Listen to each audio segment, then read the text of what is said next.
स्वागत करते हैं आपका एक बार फिर से अपनी channel Indus report and analysis में। World is on the brink of a third world war. जी हाँ, आपने बिल्कुल सही सुना। और ये जो खतरनाक स्टेटमेंट है, ये दी है रशियन एमपी मिखेल शेरेमेत ने।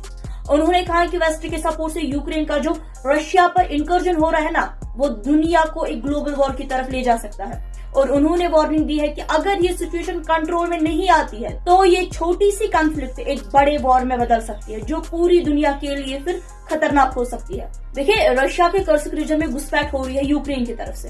अब शेरेमेत रशिया की डिफेंस कमेटी के मेंबर है और उनका कहना है कि वेस्टर्न मिलिट्री इक्विपमेंट का यूज और फॉरेन पार्टिसिपेशन इस अटैक में एक बड़े एस्केलेशन को दिखाता है, जो ग्लोबल कॉन्फ्लिक्ट में कभी भी बदल सकता है। देखिए, हाल ही में नॉर्थ कोरियन लीडर जो है किम जोंग उन, उन्होंने रशिया के साथ कोऑपरेशन को और गहरा करने का अपना वादा दोहराया और विश्वास दिखाया कि मॉस्को अपनी holy war for piece and justice में कामयाब होगा। देखिए, शेरेमेत का कहना है कि वेस्टर्न मिलिट्री इक्विपमेंट की मौजूदगी, वेस्टर्न एम्यूनिशंस और मिसाइल का सिविलियन इंफ्रास्ट्रक्चर पर इस्तेमाल और रशियन टेरिटरी पर फॉरेनर्स का पार्टिसिपेशन का इररिफ्यूटेबल प्रूफ देखते हुए ये कहना बिल्कुल मुमकिन है कि दुनिया तीसरे वर्ल्ड वॉर की कगार पर है। शेरेमेत के कमेंट्स के मुताबिक देखिए, 6 अगस्त से शुरू हुई यूक्रेन फोर्सेस की घुसपैठ ने रशिया की टेरिटरी में एक गहरा प्रभाव बनाया है और 2 लाख से ज्यादा लोगों को निकालना पड़ा है।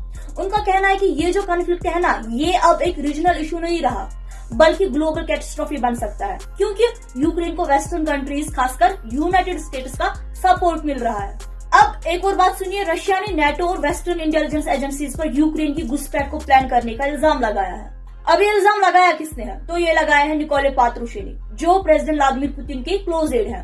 हालांकि कोई कॉन्क्रीट प्रूफ तो नहीं दिखाया गया, पर ये जो बातें हैं ना, ये क्रेमलिन की बढ़ती हुई चिंता और कॉन्फ्लिक्ट को वेस्ट के साथ एक बड़ी समस्या के रूप में दिखाने की कोशिश को दिखाता है। देखिए, ये कहना भी बिल्कुल गलत नहीं होगा कि कर्स्क रीजन में बढ़ती हुई एस्केलेशन को देखते हुए ये इंकर्जन वर्ल्ड वॉर सेकंड के बाद से रशियन टेरिटरी पे सबसे बड़ा फॉरेन अटैक है। अब यूक्रेन फोर्सेस का ये भी कहना है कि उन्होंने 1150 स्क्वायर किलोमीटर्स और 82 सेटलमेंट्स इंक्लूडिंग स्ट्रेटेजिक टाउन सुज्जा पर कंट्रोल पा लिया है। अब ये भी नोट करना जरूरी है कि ये ऑफेंसिव यूक्रेन की मिलिट्री के लिए एक बड़ा ही अहम शिफ्ट है, जो मंथ्स ऑफ सेटबैक्स के बाद रशिया की टेरिटरी में गहरा अटैक करने की कैपेबिलिटी को दिखाता है। अब मॉस्को ने इस सिचुएशन का जवाब देने के लिए अपनी डिफेंसेस को मजबूत किया है, खासकर बेलग्राद रीजन में, और उन्होंने कर्स्क रीजन में कम से कम एक विलेज के रिकैप्चर की भी अनाउंसमेंट की है। और लड़ाई के बढ़ते इंटेंसिटी के कारण लगभग 1,20,000 से ज्यादा रशियंस को बॉर्डर एरिया से निकाला गया।